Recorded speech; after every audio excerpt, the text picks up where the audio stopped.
Anders, the painter of modern.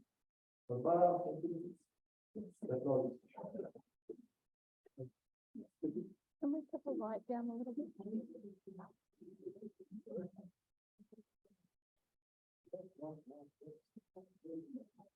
Thank you very much.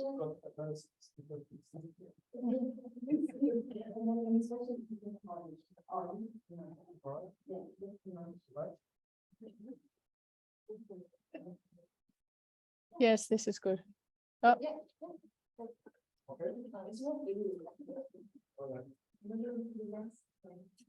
The four options.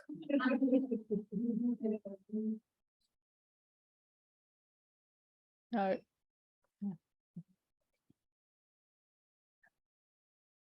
I'm sorry, this is.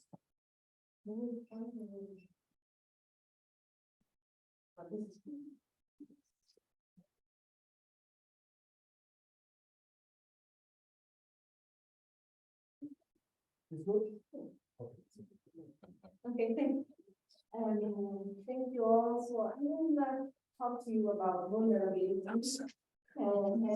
Should combine two lectures and move them use an ace. But especially in France, it is really a text with everybody reads in seconds and in the field of the arts. And it's such a famous text. And it's a text that has been for a long time described and analyzed that I found myself that I could not read it anymore. So I had to reread it properly, like just the text itself. Especially through the prism of the ethics of care. And what does it mean to be in a city where care is state? So this text marks the inaugural period of the so-called modernity, which is a noun that has been used by Baudelaire the first time in this text. Even the term modernity not exist. And then through the text kind of apologizes for his neologism that he is actually using, a neologism that later became the concept of the 20th century thought. So it is therefore this inaugural meaning that I propose to reevaluate in order to also understand better the role of the artist and how this concept can be understood in order to resist the capitalist reading of modernity that associates modernity to industrialization, which was actually the period when the writes. So industrialization has been associated with acceleration of time and associated exacerbated individualism.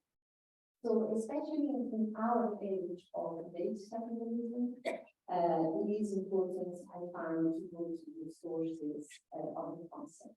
And on the contrary, my claim is that, at least in the lab, modernity is a concept that is not capitalistic at all, and it is a concept that is more related to care, vulnerability, and a democratic way of social expression. So this is like the first edition. So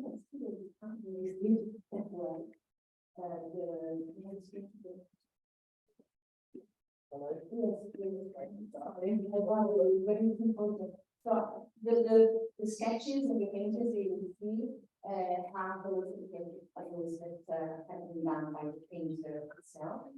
So as you know, the text is written by Baudelaire, and Baudelaire talks about painting and an anonymous painter that is never really named. So since modern times, there has been this idea of modernity associated to the artist. And what I want to start with is the misunderstanding around the figure of the artist.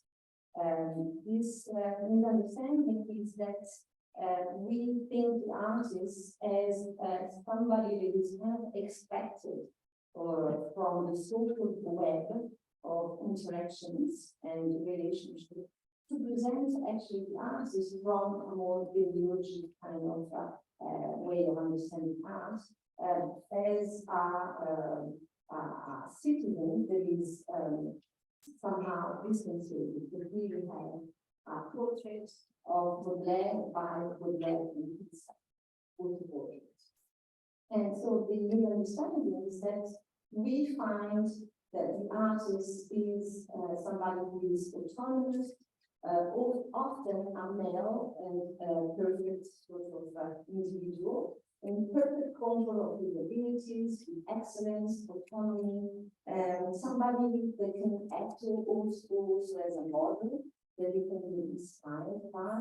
And nowadays, this role can also be assumed by some social network and influencers we can find on Instagram. You know, these that kind of figure that is a model that is excellent.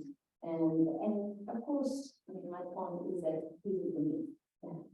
Artists do not work like this. Yeah, because arts that have the same problems that we have. And my claim is that this is an idealization, right? So we are making artists somebody who is superior by idolizing. And this idealization is both deceptive and violent. It is deceptive insofar as it actually depicts a false image of the artistic process, right? So we show what needs to be shown, but we do not show what has been behind the scenes. It is also violent because this kind of points, this idealization is also a form of hidden discrimination towards the artist itself, himself, the person. So what does this process discriminate? It actually renders invisible the microscopic and ordinary activities related to the production of art. So you may see here I'm using a Marxist treatise, and in Marxist terms, what is given is the means of production, what actually the artist needs to make the art possible, the condition of visibility of the production. So this discrimination against artists, it is difficult to detect because it works in the reverse sense, right? We analyze the figure, and then idealization has a negative effect on the artist as a human person in his social and political status.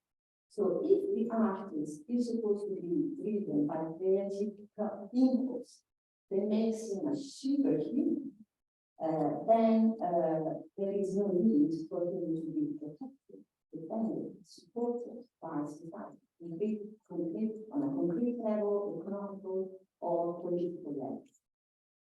So this misunderstanding that the artist is autonomous and emancipated, which implies that the artist is not in a position of fragility or vulnerability because he is protected by his spirit, right? So the artist is supposed to be free in his excellence. As we have noticed, I'm now talking about the artist of free, which is part of the patriarchal problem that we have around this figure of the artist.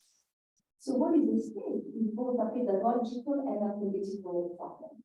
How can we expect to learn and transmit art if art is supposed to be a superhuman activity? How can we actually teach it?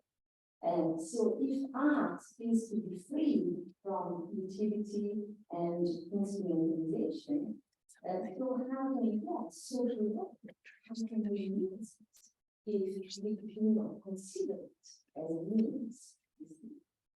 So the consequences are also economical. If the artist is a superior citizen, then why would the artist claim social rights and financial support? So I think that the main problem here is that realization separates creation from the practical means, and moreover, separates the artist from the multiple social and connections around the process, really against the idea of the autonomy of the art as we already yes. So this problem can be solved, or we can analyze it also through the idea of vulnerability. What does it mean when we actually consider the opposite classes as vulnerable and normal, let's say, citizen? And vulnerability can be found in the ethics of care. We have published two very important books, one from Carol Gilligan and a different voice, and the other one from John Stronto, Moral Boundaries. So these are very important books in ethics, but I think that there is development here to be had in aesthetics. So in line with Carol Gilligan and John Stronto, and in contrast to the classical vision of modernity, I think there is possible to glimpse the conceptual lines drawn by Baudelaire, so we're going to come to Baudelaire in a minute, to understand modernity as a social sphere where we evaluate the importance of marginalized subjects, people that are considered to be different, citizens belonging to discriminated social groups, in particular prostitutes, which is very important in a lot of other texts by Baudelaire. So the power of the painter of modern life could be the aim of caring. What I mean by care is a redesign of the urban and social space in terms of dependency and relationship through the critique of a normative notion of justice.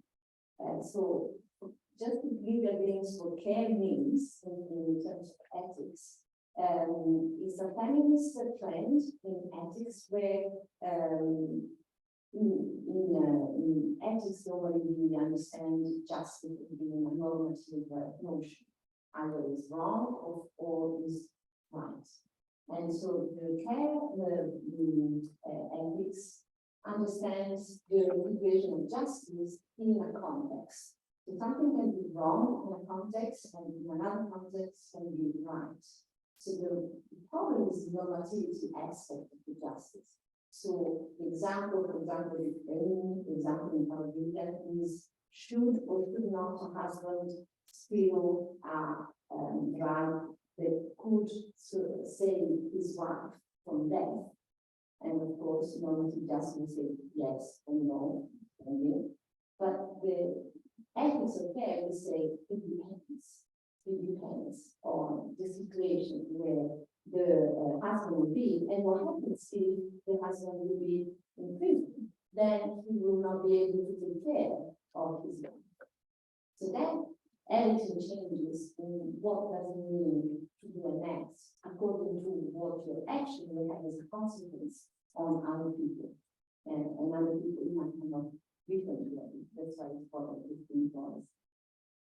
So the rereading of the reports of Baudelaire starts from the idea that in Baudelaire there is a certain care before the ethics of care, and the notion of care where the relationship and the modernity of the city can actually help us understanding all the vulnerability between women, children, people with racial minorities, injuries, and in contrast with this idea of artists as the white man for possession of his psychic and material needs. So what is interesting is also that this tutelary figure of the autonomous individual is often based on the support of a multiple of other subjects that are kind of supportive of this individual autonomy. So the white male autonomy is possible because of the mother, the wife, the colleague, all the other people that support this idea, right? This ideal that is not nice to the white man, by the way, of course. So if we go deeper into Baudelaire's famous texts, we have Baudelaire writing about a painter that paints modern life in a very, very personal way, with sketches with no signature. The painter of modern life is a citizen that is not idealized, but it makes connection with the streets and with the reality of the urban life. And there is a very nice quote by Walter Benjamin on the Plenary. I will come into the Plenary in a moment. So the Plenary seeks refuge in the crowd. The crowd is the veil through which the familiar city shifts from the Plenary into Phantasmagoria. This Phantasmagoria in which it sometimes appears as a landscape, sometimes as a home. And I think it is fantastic to see how through the painter the city becomes horizon, but also very intimate space.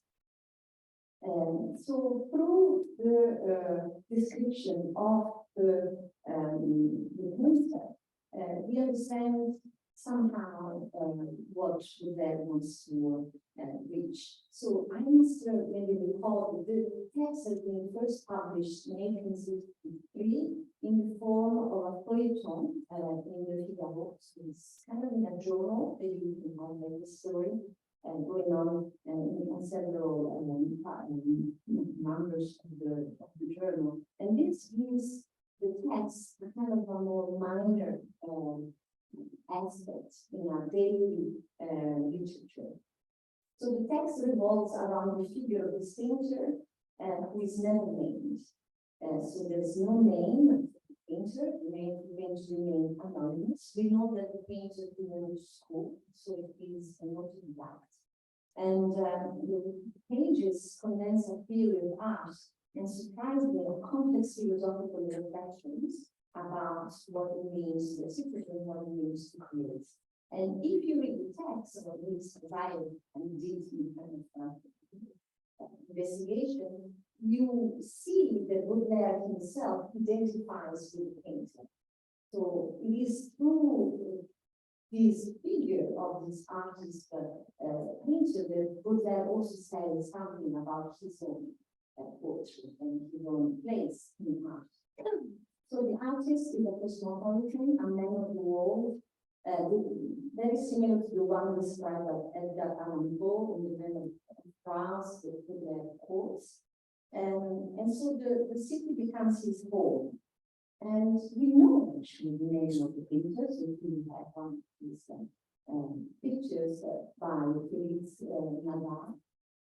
So it's Constant Tanguy, who was a friend of Baudelaire, somebody with which Baudelaire liked to drink at night, many hours until the morning. Somebody with Baudelaire had a very strange friendship, very long friendship, made also a lot of quarrels. And one of those was that Constant Tanguy really wants his name to be put in the text, even if Baudelaire initially wanted.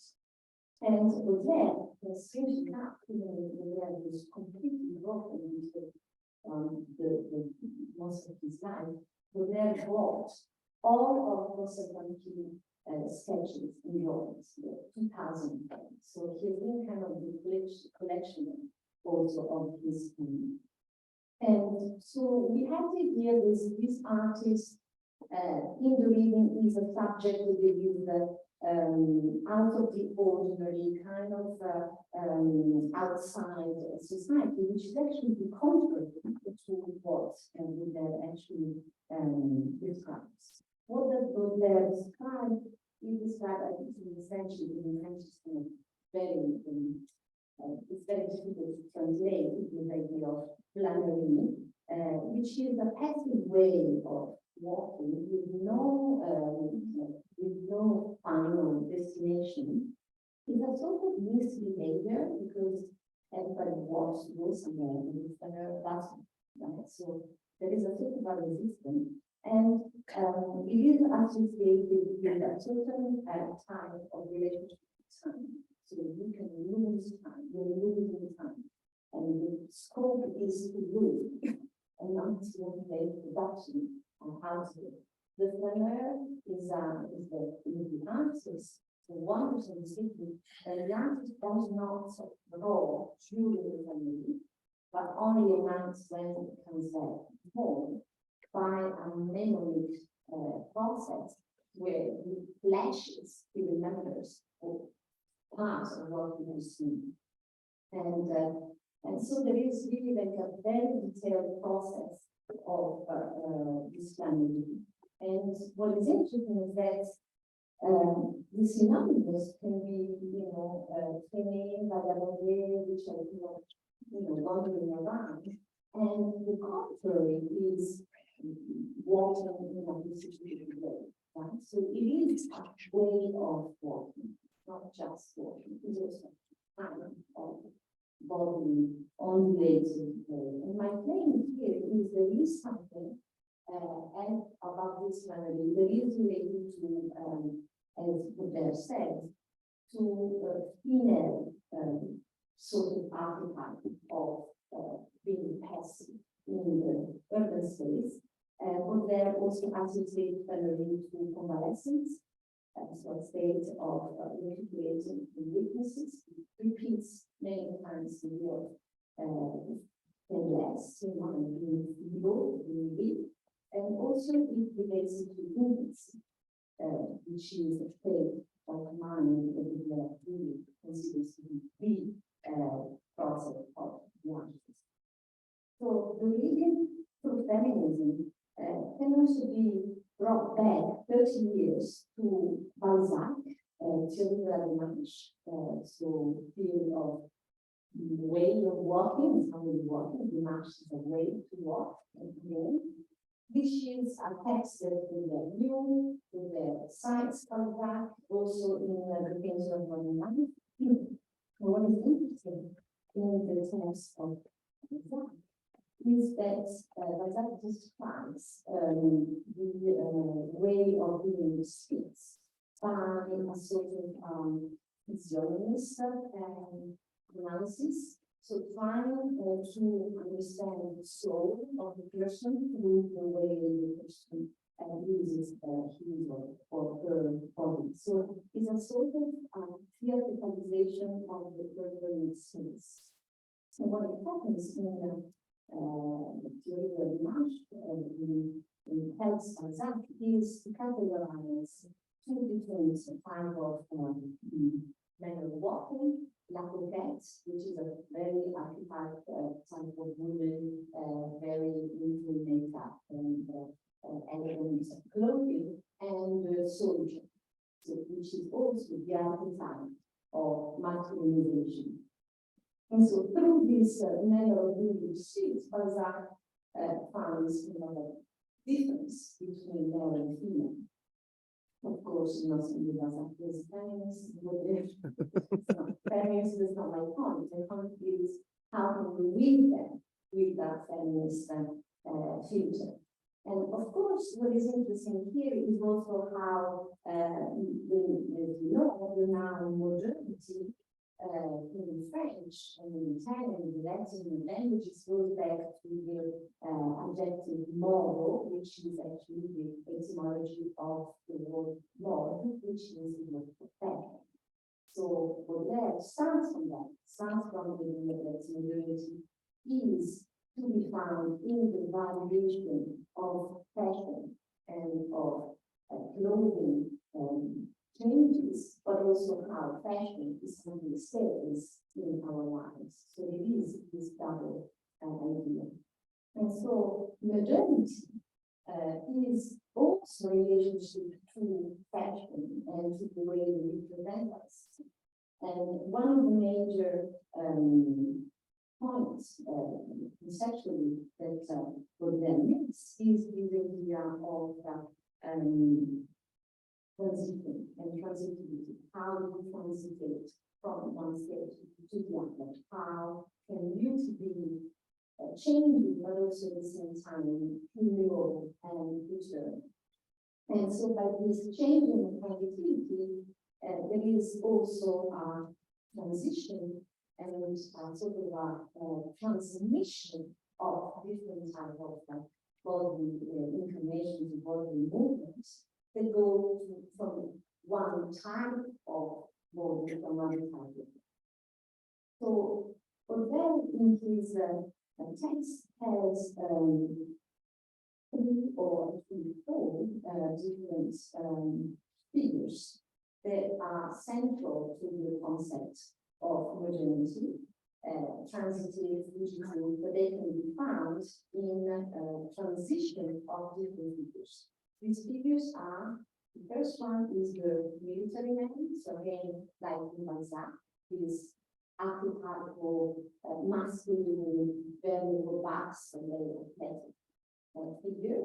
The second one is the dandy, which has been mistakenly associated with the painter of the athlete.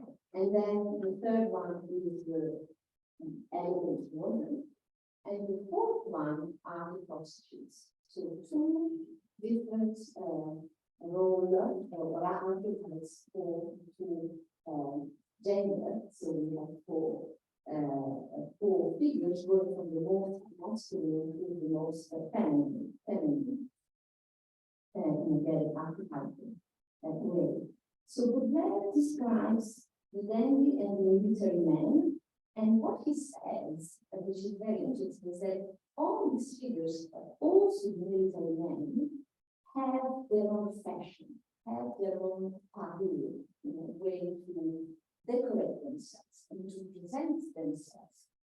So there is a common aesthetic ground. With a common ground between the military man, the dandy, the elegant woman. And so Baudelaire does through modernity finds pattern and also the interaction, let's say, between the soul and the body and the body actives.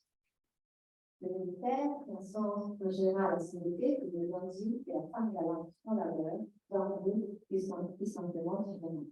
So the military man in general has his own beauty, like the dandy, like the elegant woman, but with a taste within essentially different.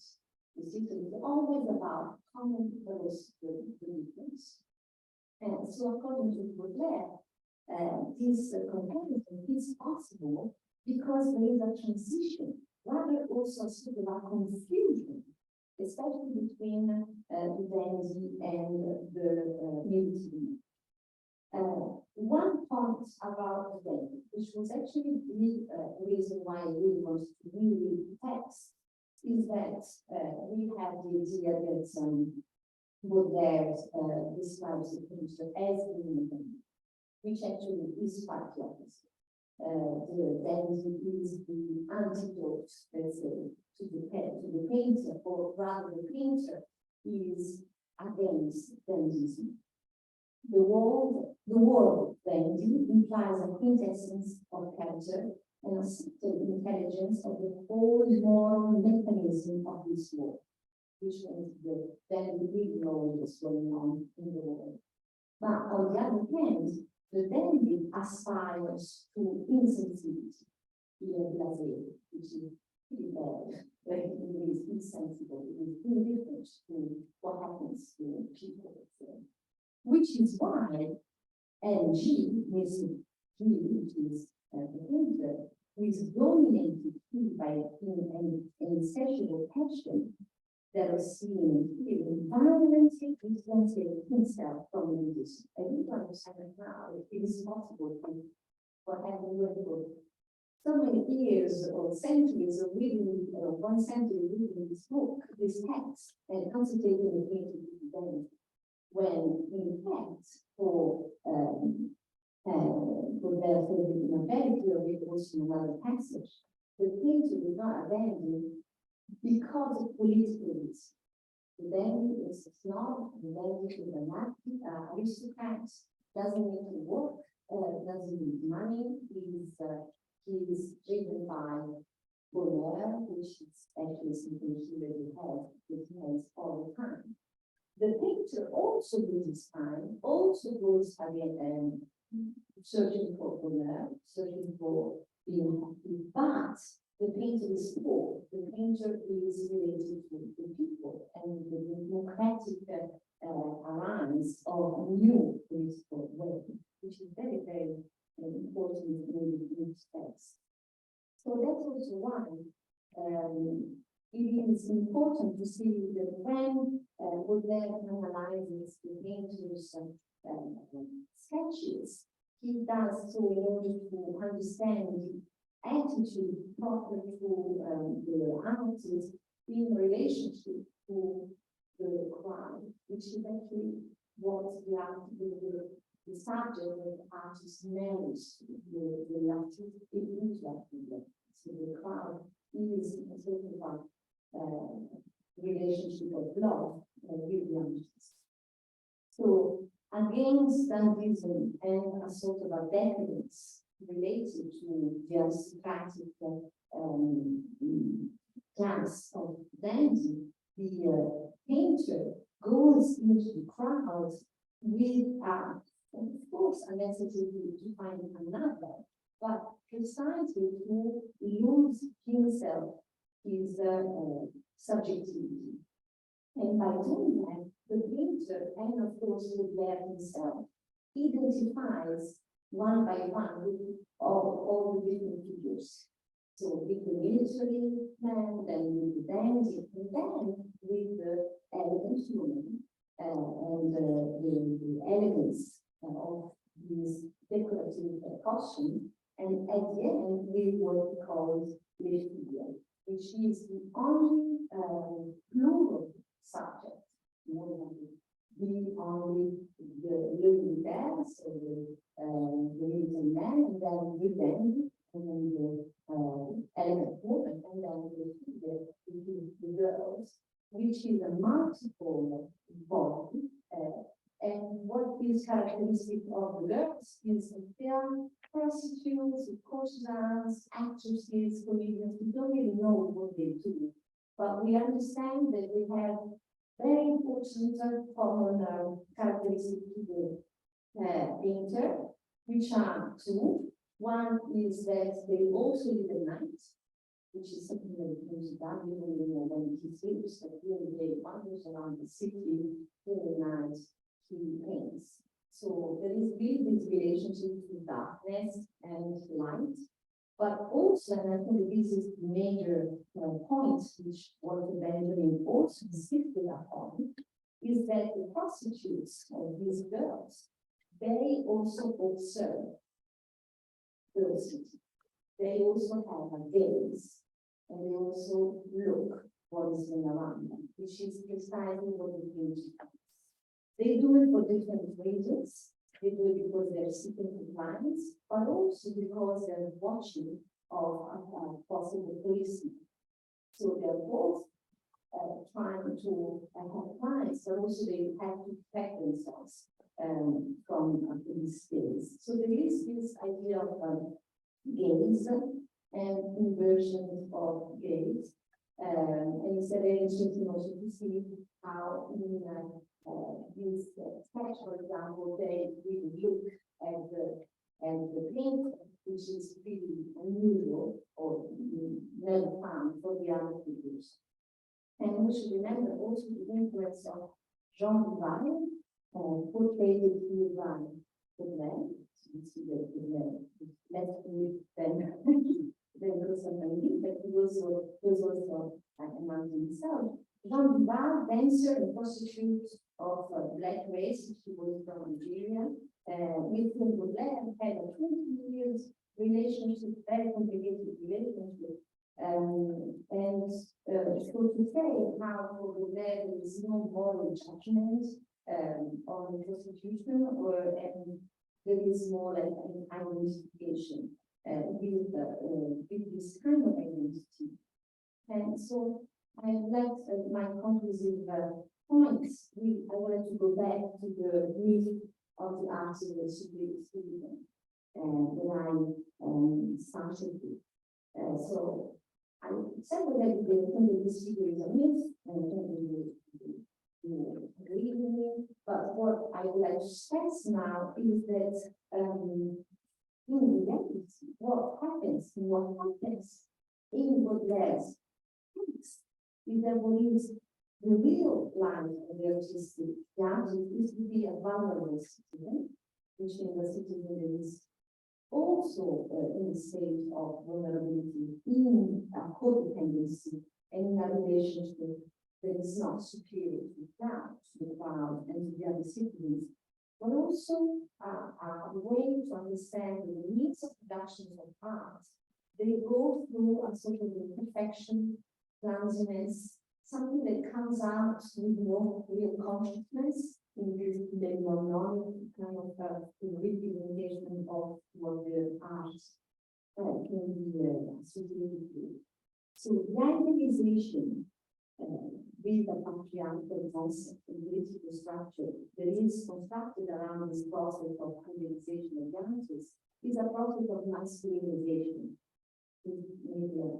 And what is happening here. So what we have been seeing instead in the text of the left is a feminization of the artist. The artist become more and more female. And the point where in the text, Baudelaire associates the process of painting as a sort of digestion, with a sort of congestion, with a very biological process, which one can relate to labor and to a way of creating something through a body process. So without real control of the means. So what I try to demonstrate is that at the origins of modernity, in the text of Baudelaire, the figure of the artist is quite the opposite of what we have been trying to associated with masculinity, idealization, superiority, etc.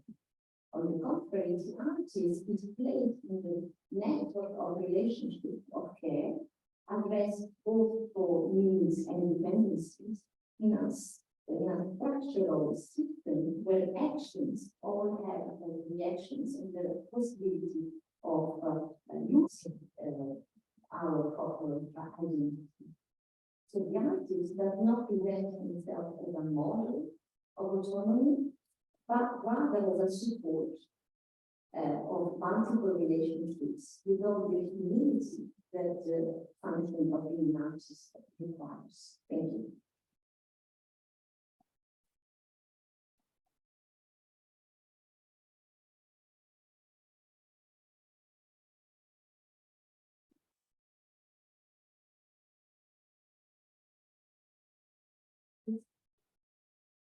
Thank you, Barbara, for this wonderful trip to the sources of modern culture. I have already started to play for a walk through Parisian passages. We have more or less 20 minutes for questions, comments, discussion. We've got two microphones, so I will come up to you.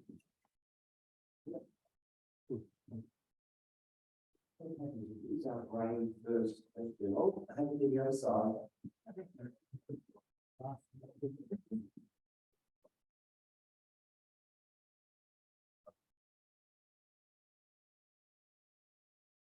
Thank you for the wonderful lecture. I was really struck when you were talking about Andyism versus the painter. And as a teacher of creative writing, it struck me. I turned it off. Hello? Yeah, all right, I'll just talk loudly because I have a loud voice.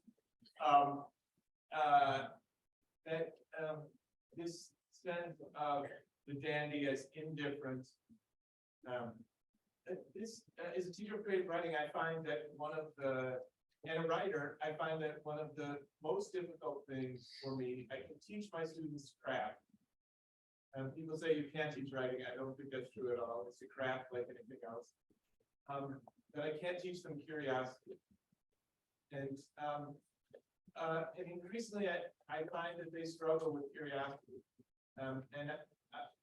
It may be because I'm getting older, but I think it also has something to do with the world we live in, where you can look anything up on your phone, and somehow that is a curiosity killer rather than photo curiosity. Yeah. So I don't know if you have any thoughts. Well, I mean, this should be the lab, because curiosity is one of the first concepts that he mentions, because he associates the artist to the child, and saying children have this curiosity. And so this very, very interesting passage when he said the genius has naturally has a very solid nervous system, so that the rationality is there. The child is weak, but the artist, he says, go back rationally to the weakness. And that is what he says in ingénieux. So it makes like a play of words between genius and being ingénieux, which is naive. So what he wants to find is like going against the geniality of rationality, being solid now, rational way of thinking and doing things, but going rationally back to being naive and being curious in curiosity.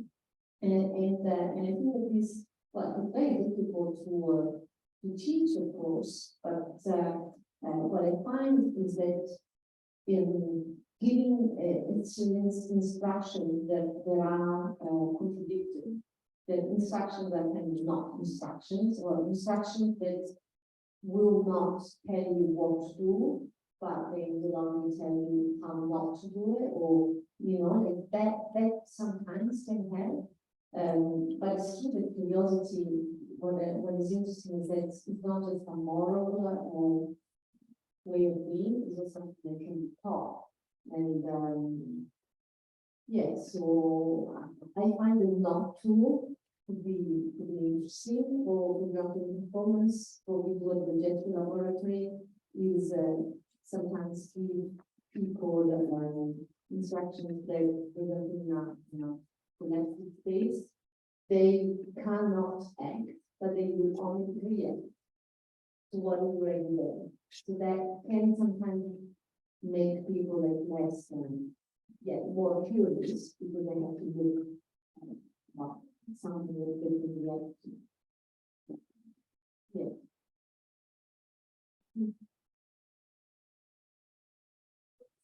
Thank you for the show. Speak louder. Yes. Okay, thank you so much for the session. I just have a question about what you have in your last slide. First slide, creative processes labor. I was wondering what you could expand a little bit about it, and whether you're also working in the process. Yes. Yes, well, I'm definitely bringing the Marxist people here, and from the beginning, and understanding how means can be at the center of the creative process. But this is really related to the reading of the Blair, and how in the Painter of the Modern Life, he talks about the mnemonic arms. And that's where he explains, which is kind of very rare to find a text where the process of making the arms is actually very detailed. And in the actual, maybe you know, but in the actual text, none of the sketching is shown. So what I've shown you is something that I found myself, and it's not related to the text. So what the writes about is what the artist does previously around what he sees and how he does it, but there's no sketch that is reproduced, because sometimes didn't want that. Very annoying, but it's actually the core, the idea. And so the idea is that in the text, for example, there says first the artist is not has not gone to school, so it's not to be done. Self-taught. Secondly, the artist does not produce by model, so it does not look at the model and then reproduce on the paper. He reproduces it by memory. But this memory, because comes like in flashes at night, when they maybe completely mistaken, then it's difficult. So the process that the bell talks about is sort of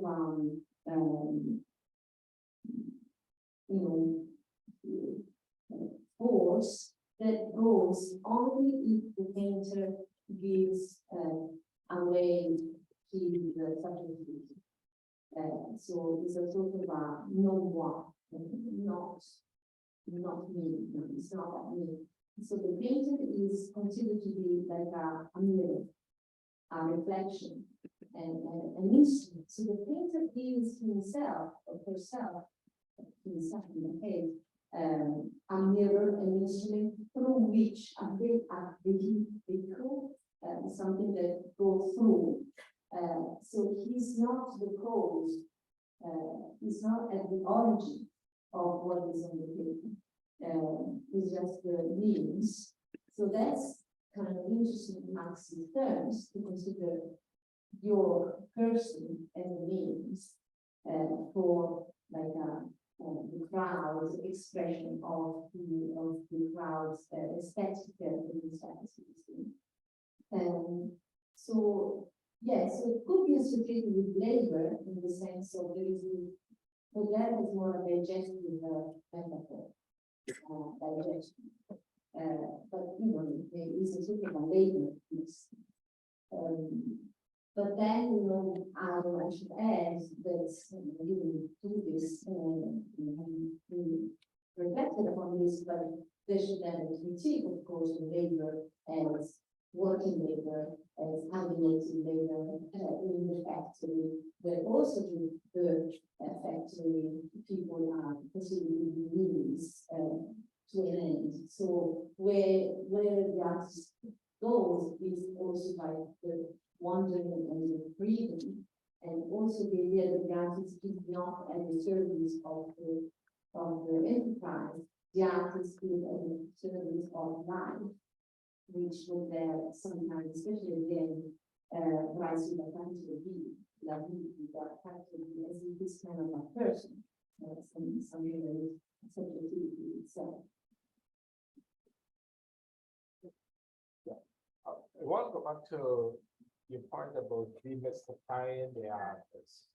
I'm thinking of it in the context of, I wouldn't say modernity, but I would say post-modernity in the sense of where we now beginning to speak about the artists not having, or in this present society, there seem not to be an interest in the arts, because particularly in teaching in schools and so forth, what we see is, okay, where universities are cutting back, particularly in the United States, and always looking for the arts to fund. How do you think of the role of the artist today in today's society in that context? Yeah, it's a difficult one. Difficult question. I think there is this one influence. One is that I don't really think that there is an indifference about creative process nowadays in our society, and quite the opposite. I think that creative process has been regulated by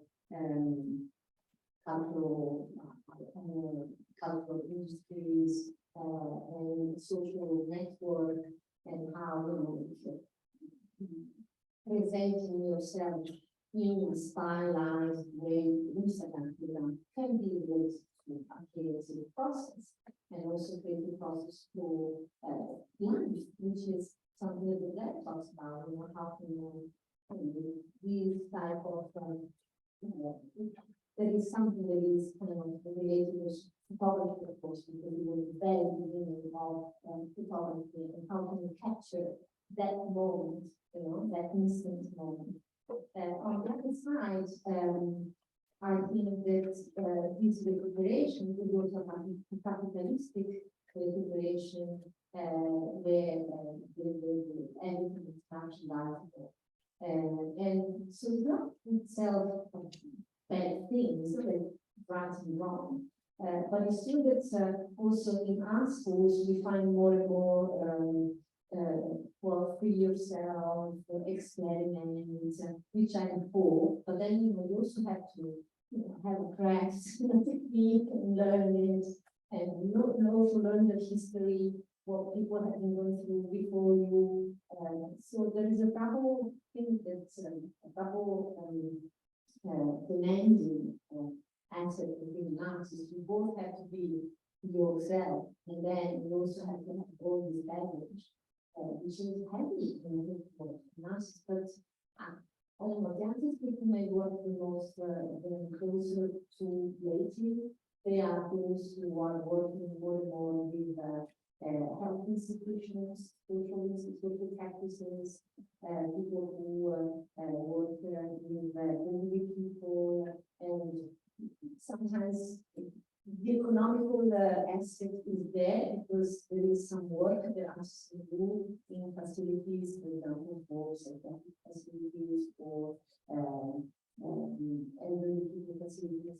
But it's also, there's a big tendency in some artists that I know that they're less and less interested in deploying their theater, for example, but they experiment so much more in the workshops than they do in a public health place. And what they say is that they do the same work.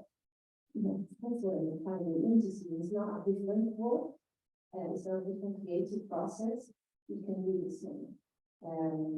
So that's, I find interesting in the sense that there is like a social service aspect, but also an economical aspect in how the artist can do that.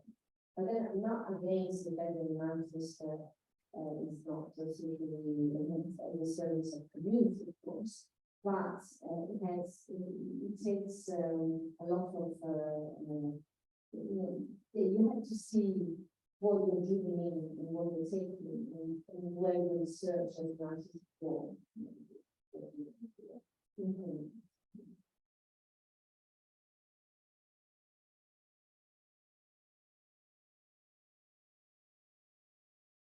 Minutes left, so if anybody wants to ask something, this is the last chart. Please go ahead.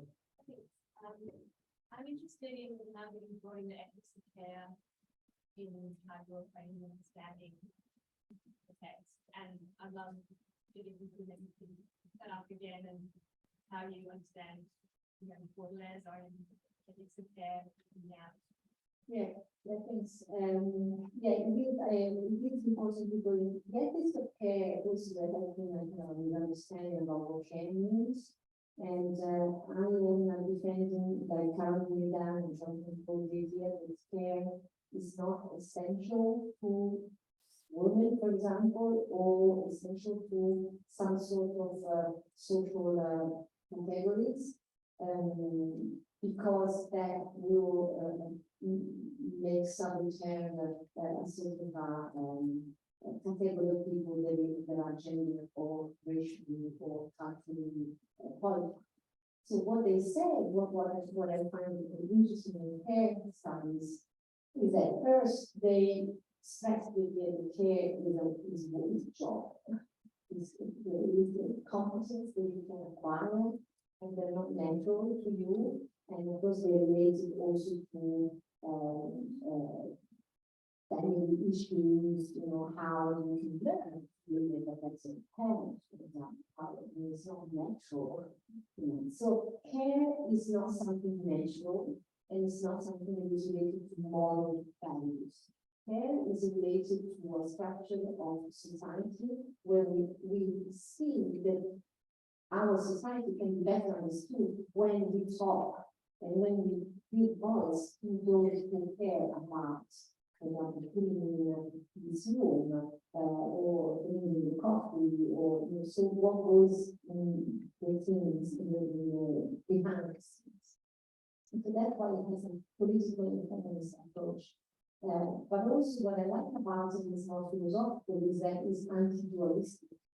It doesn't give you an answer about what is right and wrong, what is just and what is unjust. But it gives you feedback about what is going on in a precise place, in a situation. So for that, what I can say there is also a care, or we can read Baudelaire through the figures of care, is that he did not make a distinction between very rich and very poor people in his text.